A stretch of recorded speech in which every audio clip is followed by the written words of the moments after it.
सम्पूर्ण श्रद्धालु भक्तजनहरू ऐतिहासिक पौराणिक धार्मिक स्थल मालारानी गाउँपालिका 4 चालकाँडा अर्घाखाँचीमा रहेको यस श्री सिद्धनाथ मन्दिरको मिति 2082 साल फागुन 2 गते अर्थात् भोलि उद्घाटन गर्ने भएकोले मन्दिरको दर्शन गरी पुण्य लाभ लिनु हुन सादर निमन्त्रणा गर्दछौँ। एकदम पौराणिक हाम्रा भागा बर्जु र नवकुलहरूले स्थापना गरेर पूजा गर्दै आउनुभएको यस पुण्यधाममा पर्यटन पूर्वाधार विकास मन्त्रालय लुम्बिनी प्रदेशद्वारा यहाँ यो अत्यन्तै राम्रो मन्दिर बनेको छ र अझै यसका केही कामहरू पुरा गर्न बाँकी छन् तापनि भोलि हामीहरूले यो सिद्धेश्वर महादेवको मन्दिर मूर्तिको प्राण प्रतिष्ठा गर्न गइरहेका छौँ।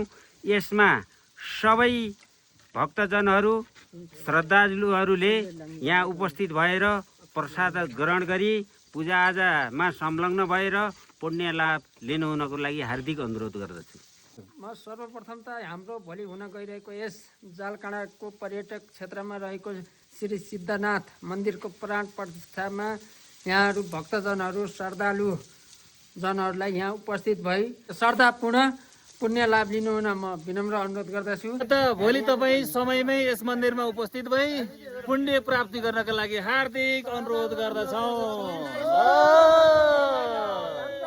भोलि एउटा पुण्य लाभ लिनु हुन यस जालकाँडामा अवस्थित रहेको श्री सिद्धनाथ मन्दिरले तपाईँहरूलाई सधैँ रक्षा र कल्याण गरून्। जय प्रभु, जय सिद्ध बाबा।